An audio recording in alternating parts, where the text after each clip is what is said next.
వారానికో massive encounter, పిట్టల్లా రాలిపోతున్న మావోయిస్టులు, గల్లంతవుతున్న కీలక నేతల శాల్తీలు. మోదీ సర్కార్ అన్నంత పని చేస్తోందా? దేశంలో మావోయిస్టు ఉద్యమం క్లైమాక్స్ లో పడిందా? ఎస్, ఛత్తీస్గఢ్ అబూజ్గఢ్ అడవులు మరోసారి ఎలిపెక్కాయి. ఆపరేషన్ కగార్ టాప్ గేర్ లో నడుస్తోంది. ఇప్పటికే వందల మందిని కోల్పోయిన మావోయిస్టు పార్టీకి ఈసారి కోలుకోలేనంతగా కుంగిపోయింది. ఓ పనైపోయింది అని సంబరాల్లో ఉంది కేంద్ర ప్రభుత్వం. ఆపరేషన్ కగార్ తో ఎక్కడికక్కడ మావోయిస్టులను ఏర్పారిస్తున్న భద్రతా దళాలు బుధవారం గేరు మార్చేశాయి.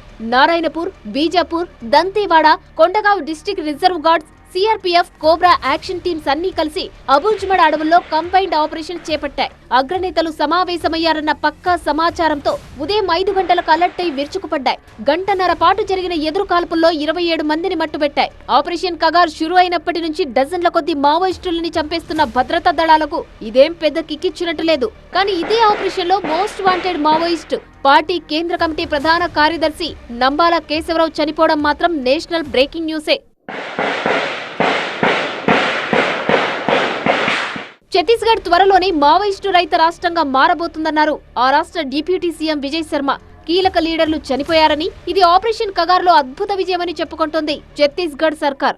नारायणपुर और बीजापुर का संयुक्त क्षेत्र है और स्पेशली आप कहें तो इंद्रावती इसमें सेंचुरी और इसके ओरछा के मध्य का क्षेत्र है.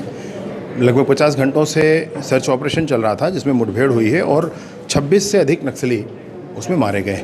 कुछ बड़े कैडर की भी होने की संभावना है.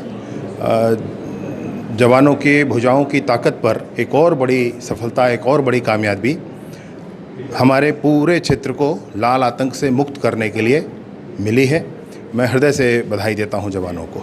అటు ఎన్కౌంటర్ లో మావోయిస్టు పార్టీ కీలక నేత నంబాల కేశవరావు చనిపోయినట్లు కేంద్ర హోంమంత్రి అమిత్ షా స్వయంగా ప్రకటించారు. మావోయిస్టు పార్టీ చరిత్రలో ఇంత పెద్ద నేత చనిపోవడం ఇదే తొలిసారి అంటూ సగర్వంగా ప్రకటించుకున్నారు. ఆపరేషన్ బ్లాక్ ఫారెస్ట్ తర్వాత 54 మంది మావోయిస్టులను అరెస్టు చేశాం, 84 మంది మావోయిస్టులు లొంగిపోయారని లెక్కలు చెప్పడమే కాదు, 2026 మార్చి 31 నాటికి మావోయిస్టులను నిర్మూలిస్తామని డెడ్ లైన్ కూడా పెట్టేశారు హోంమంత్రి అమిత్ షా. మావోయిస్టుల రక్త చరిత్ర నుంచి దేశాన్ని కాపాడడమే లక్ష్యంగా పనిచేస్తున్నామని ప్రధాని మోదీ కూడా ప్రకటించారు. ఎవరి నంబాల కేశవరావు? టార్గెట్ చేసి మరి ఎన్కౌంటర్ లో చంపేయడానికి కారణం ఏంటి? అతడి మరణాన్ని కేంద్ర ప్రభుత్వం మరి ఇంతలా సెలబ్రేట్ చేసుకోవాలా? మావోయిస్టు పార్టీకి వెన్నెముక వెరిగినట్టే అని క్లారిటీకి రావాల్సిందేనా? తాజా పరిణామంతో లొంగుబాట్లు ఇంకా పెరిగే అవకాశం ఉందా? ఆపరేషన్ కగార్ క్లైమాక్స్ లో వినిపిస్తున్న ప్రశ్నలే ఇవన్నీ. నంబాల కేశవరావు శ్రీకాకుళం జిల్లా కోటబొమ్మాళి మండలం జియన్నపేట నివాసి. వరంగల్ ఆర్ఈసీలో చదువుకున్నారు. విద్యార్థి దశ నుంచి విప్లవం వైపు ఆకర్షితుడై సిక్కోలు గిరిజన రైతాంగ పోరాటంతో ఉద్యమ బాట పట్టారు. ప్రకాష్, కృష్ణ, విజయ్, కేశవ్, బస్వరాజు, బిఆర్, దారపు నరసింహారెడ్డి, నరసింహ ఇలా అనేక పేర్లతో ఉద్యమంలో పాల్గొన్నారు. గాగన్న పేరుతో ఏఓబీలో కీలక పాత్ర పోషించారు. పీపుల్స్ వార్ వ్యవస్థాపకుల్లో ఒకరుగా సీనియారిటీ ఉంది. 1970 నుంచి మావోయిస్టు వ్యవహారాల్లో యాక్టివ్ గా ఉన్నారు. గణపతి రాజీనామాతో పార్టీకి సుప్రీం కమాండర్ గా, సెంట్రల్ మిలిటరీ కమిషన్ చీఫ్ గా ఎదిగారు. అలిపిరిలో అప్పటి సీఎం చంద్రబాబుపై జరిగిన దాడిలో ఇతడే సూత్రధారి. 37 మంది గ్రేహౌండ్స్ ని బలి తీసుకున్న బలిమేల ఘటనకు స్కెచ్ గీసింది నంబాల కేశవరావే. అరకు మాజీ ఎమ్మెల్యేలు కిడారి, సోము హత్యల వెనక కేశవరావుదే కీలక పాత్ర. ఏఓబీ, ఛత్తీస్గఢ్, మహారాష్ట్ర, గచ్చిరోలి 3 రాష్ట్రాల్లో ఇంకా మావోయిజం బతికే ఉంది అంటే అది నంబాల క్రెడిటే. 8 మంది కేంద్ర కమిటీ సభ్యులు, పొలిట్ బ్యూరో సభ్యులు ఉన్నా వీళ్లలో చాలా మంది చనిపోయినట్టు ప్రభుత్వం చెబుతోంది. మావోయిస్టు అగ్రనేతల్లో ప్రస్తుతం ఎవరెవరు మిగిలి ఉన్నారు అనేది మిస్టరీనే.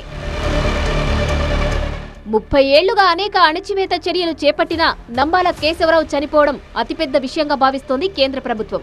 ఎందుకంటే నంబాల కేశవరావు మావోయిస్టు పార్టీకి వెన్నుముక. పోరాటాన్ని మిలిటరీ మోడ్లోకి మార్చి గెరిల్లా తరహా దాడుల్ని డిజైన్ చేసి ఉద్యమాన్ని కొత్త పుంతలు తొక్కించిన వ్యక్తి. దేశవ్యాప్తంగా 54 మావోయిస్టు దాడుల కేసుల్లో నిందితుడు.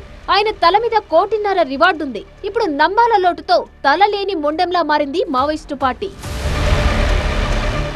అయినా ఆపరేషన్ కగార్ ఇంకా పూర్తి కాలేదంటోంది కేంద్రం. దేశంలో చివరి మావోయిస్టు అంతమయ్యేదాకా ఆపరేషన్ కగార్ కొనసాగుతుందని, వచ్చే ఏడాది మార్చి తర్వాత ఒక్క మావోయిస్టు కూడా మిగలకుండా చేస్తామని ప్రతిజ్ఞ తీసుకుంది మోదీ సర్కార్. అటు మావోయిస్టు పార్టీకి మాత్రం నంబాల మరణం చావు దెబ్బేనని, కోలుకోవడం కష్టమేనని తెలుస్తోంది.